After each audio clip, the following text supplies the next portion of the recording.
If you want to be smarter with your money and learn how the wealthy are being more efficient with their income, you need to understand the cash flow quadrant. Now, the cash flow quadrant is famously made by Robert Kiyosaki, the great real estate investor, as well as author of Rich Dad Poor Dad. And this is his explanation on how different types of income can affect your overall wealth, as well as how these are all going to be taxed. So, I want to just do a little brief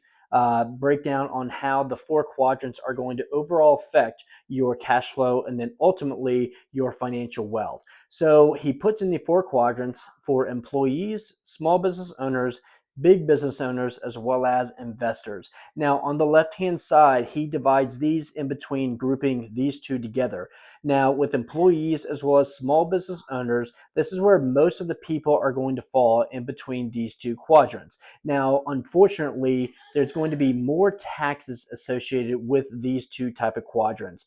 For you as an employee, if you've been an employee before, you're going to understand those type of taxes. But when it comes to being a small business owner, unfortunately, those are going to be a little higher taxes than just if you're an employee, because you're going to have a little bit more ownership, and those tend to be a little higher. Now, on the right side, he goes into explaining how big business owners as well as investors are going to get more tax breaks, and tax is associated with helping their overall income, because these are typically going to produce a higher amount of jobs compared to the smaller businesses, and those are usually going to have a little bit more tax breaks. Now, fortunately for you, even if you are on the left side here for being an employee as well as small business owners,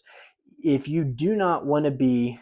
a large business owner here because you don't want to have to deal with those type of headaches when it comes to having a larger scale business, that's actually okay, because what you could do, even if you were on the left hand side here, you can become more of this right lower quadrant here as an investor, because if you invest in the right type of assets, you are able to get depreciation and other tax benefits that the government is actually incentivizing us to have. And if you are going to be investing in those type of assets, you're going to be able to use those tax benefits to help offset some of the income taxes that you're going to receive, even if you're on these left side quadrants here. So even if you do not want to have a larger scale business and deal with those type of headaches, you can still be on the investor side here, where you're investing in assets like real estate. At least that's my most favorite that I like to invest in. And that helps me actually offset some of my income gains that I'm going to have over on the left hand side here.